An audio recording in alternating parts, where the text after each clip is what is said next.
Aleluia!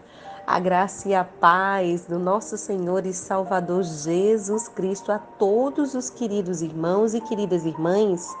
Eu me chamo Anne, sou do Brasil, Rio Grande do Norte e quero junto com você compartilhar da poderosa Palavra de Deus. Em nome de Jesus, abra o seu coração. Hoje, 24 de maio de 2020, estamos dando continuidade à nossa campanha de oração em favor das nações, do Brasil e das famílias. Acompanhe comigo hoje os Salmos 39, que tem por título A Frágil e Fugaz Vida Humana. Eu declarei, vigiarei os meus atos e não pecarei em minhas palavras. Atarei uma mordaça em minha boca enquanto os ímpios estiverem próximo a mim. Emudeci, desisti de expressar o bem e minha angústia se agravou. Meu coração ardia-me dentro do peito e enquanto eu meditava, minha alma se rompeu em chamas. Então soltei a língua e bradei: Senhor, dai-me a conhecer o término da minha vida, a quantidade dos meus dias, a fim de que eu compreenda quão frágil sou. Eis que fizeste meus dias da largura de palmos, e a duração da minha vida é quase nada diante de ti. Todo ser humano, seja quem for, não passa de um breve sopro. Como uma sombra fugaz passa o ser humano pela vida, e fútil é a sua luta fadigante. Acumula riquezas, todavia não sabe quem de fato delas usufruirá. E agora, Senhor, que haverei de esperar? Toda a minha confiança está depositada em Ti. Livra-me de todos os meus pecados. Não me exponhas às zombarias dos insensatos. Emudeci minha boca e não abri para reclamar de nada, pois Tu fizeste tudo. Afasta de mim o meu flagelo, porquanto fui vencido pelo açoite poderoso da Tua mão. Como advertência, afliges a humanidade por causa da sua iniquidade. Corróis como a traça o que o ser humano mais valoriza. Quão vazia é a vida da pessoa que não confia em Ti. Ouve, Senhor, minha oração e atende a minha súplica. Não ignores minhas lágrimas, porquanto perante Ti sou um estrangeiro, como foram todos os meus antepassados. Desvia de mim o Teu olhar de censura, para que eu possa encontrar alívio antes que vá deste mundo e termine minha existência. Esses salmos que aqui na epígrafe diz que é um salmo davídico ao regente do coro para ser cantado no estilo de Jedutum. E você vai descobrir quem foi Jedutum agora comigo. Por que Jedutum? Jedutum, cujo nome significa louvar ou celebrar, ele é citado em outros cabeçalhos de salmos, como os salmos 39, esses salmos lidos, também o salmo 62, que se Deus quiser ainda faremos a leitura dele, o propósito nele, e o salmo 77. Pelas citações do mesmo nome, em outros livros também, no Antigo Testamento, percebemos o papel importante de Jedutum na adoração dos judeus. Quando a Arca de Deus foi levada a Jerusalém, Jedutum foi um dos homens escolhidos por Davi para conduzir os louvores.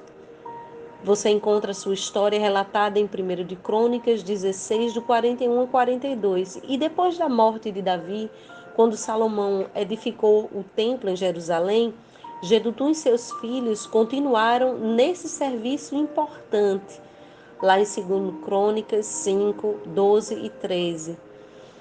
Os descendentes de Jedutum, junto com as outras famílias, foram encarregados com o aspecto musical do serviço do Santuário de Jerusalém.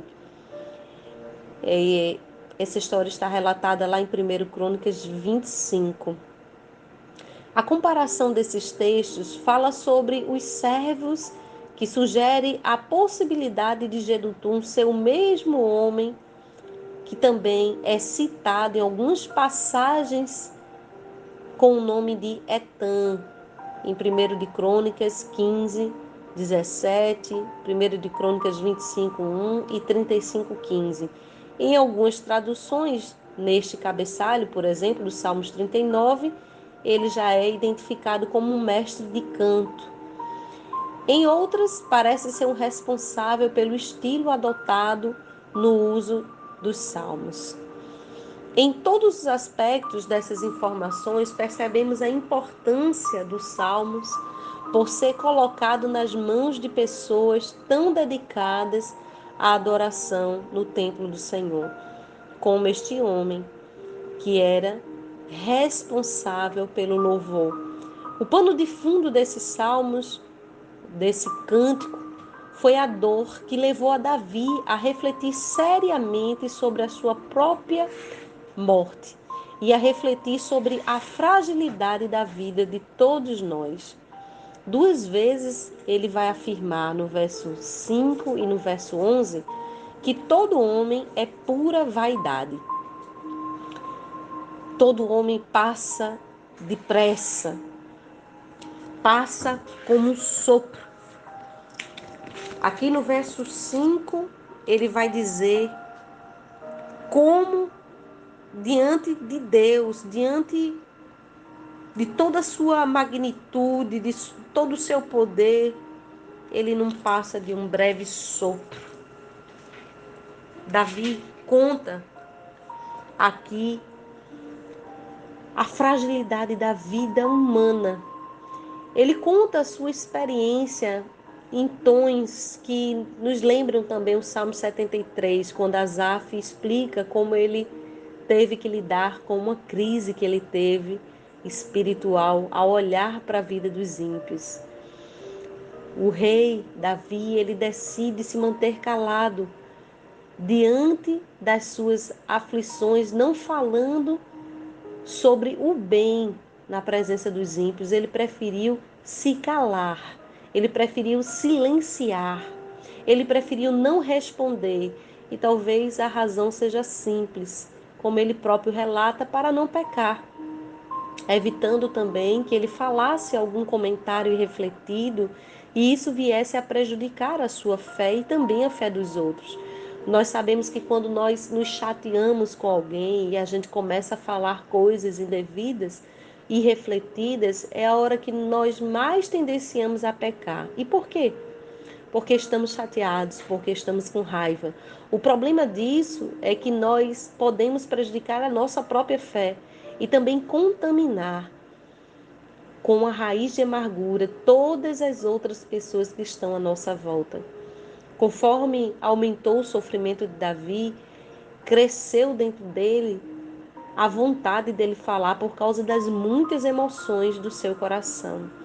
Davi também não abriu a sua boca, para que ele não tivesse diante dele problemas com relação às suas próprias palavras. Ele preferiu dirigir ao Senhor a sua oração, como no verso 4, dizendo: Senhor, dá-me a conhecer os meus dias, a fim de que eu reconheça quão frágil sou. Não fica claro se Davi estava lamentando a brevidade dos seus dias ou se ele estava desejando até mesmo a morte para pôr um fim no seu sofrimento, como a Bíblia descreve que aconteceu no caso do profeta Elias e no caso de Jó. Lá em 1 de Reis 19:4 e Jó 7:15. A verdade é que quando nós estamos sofrendo, somos tendenciosos a pedir para que Deus nos guarde, para que Deus nos leve. Alguns chegam até a fazer esse tipo de oração.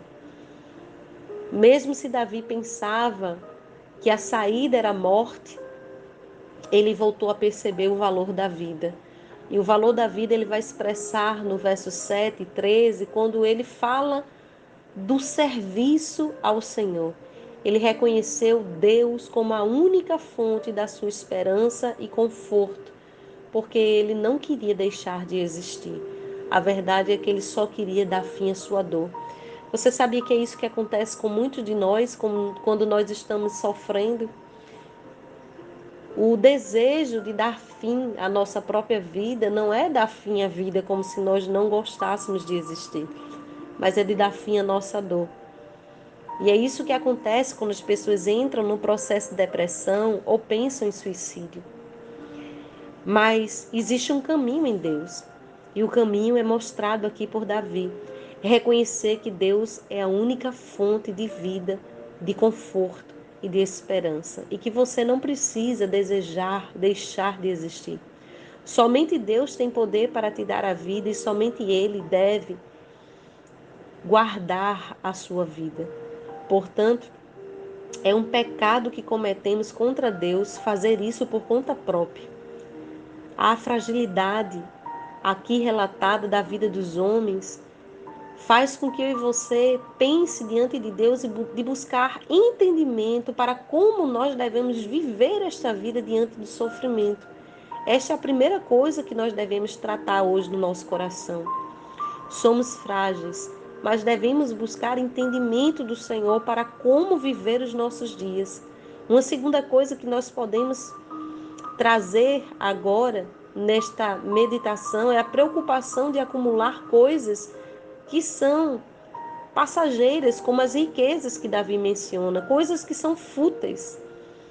1000 anos depois de Davi, Jesus ele fala da mesma verdade na parábola que ele deixa registrado em Lucas 12:20. E ele ensina aos seus seguidores a investirem na eternidade e não na vida terrestre, como está escrito lá em Mateus 6, do 19 ao 21. Outra coisa que podemos mencionar é que Deus vai cobrar de todos aqueles que nos fazem sofrer, ou em vida, ou diante do seu trono, no futuro. Mas Davi ele vai pedir ao Senhor o livramento, e somente Deus pode livrar a mim e a você diante do sofrimento. A vida é curta e ela deve ser vivida da melhor forma, buscando honrar o nosso Criador que concedeu a vida. Esse áudio hoje eu menciono a dor de um casal, Valdir e Ciliana, que perdeu o seu filho hoje. Na verdade, no dia 23 de maio de 2020, o seu filho Gabriel, numa luta contra um sarcoma, um câncer, e que debilitado por um processo de quimioterapia, ele veio a falecer no dia 23 de 5 de 2020, por ter pego o Covid-19. Que hoje nós venhamos a pensar e a refletir sobre a brevidade dos nossos dias e que nós venhamos a valorizar a vida, enquanto esse jovem Gabriel, ele lutou todos os seus dias para viver. Que você possa pensar sobre isso e que isso te leve a refletir o valor que a sua vida tem. E se você é alguém que vinha pensando em dar cabo da sua vida, não faça isso. Peça ajuda a Deus. Peça graça a Deus para suportar todo o sofrimento. E às vezes nós entendemos que na depressão a gente vê sofrimento onde não tem. A gente até amplifica o sofrimento, porque a nossa mente precisa ser tratada. Se for preciso, busque ajuda. O número do CVV, Centro de Valorização da Vida, é o número 188. Se você precisar conversar com profissionais capacitados, ligue e faça isso. Só não tente fazer aquilo que Jó e aquilo que, no âmbito da dor, homens e mulheres naturais como Elias também tentaram fazer. Vamos entregar o seu sofrimento a Deus. Hoje, em oração, hoje em oração juntos por esse casal, para que o Espírito Santo os console, todos nós, e por todos aqueles que perderam seus entes queridos pelo Covid-19 ou por outras doenças. Vamos chorar com aqueles que estão chorando, para que a gente possa também se alegrar com aqueles que se alegram. Pai, em nome de Jesus, hoje nós queremos colocar esta família, Valdir e Ciliana, diante do teu altar, e queremos pedir que o teu Espírito Santo produza no coração deles o consolo. Queremos também, Pai, orar por todos aqueles que de alguma forma perderam seus entes queridos, Senhor, para qualquer que seja a enfermidade, doenças como a depressão, Senhor, doenças como o câncer, problemas de coração, são tantas as enfermidades. O Senhor nos avisou que nesse mundo passaríamos por aflições, mas nós deveríamos ter bom ânimo, porque o Senhor venceu o mundo. E nós sabemos, Pai, que agora o Gabriel já não sofre mais, assim como esses entes que nós perdemos, eles também já não sofrem mais, porque eles estão junto ao Senhor.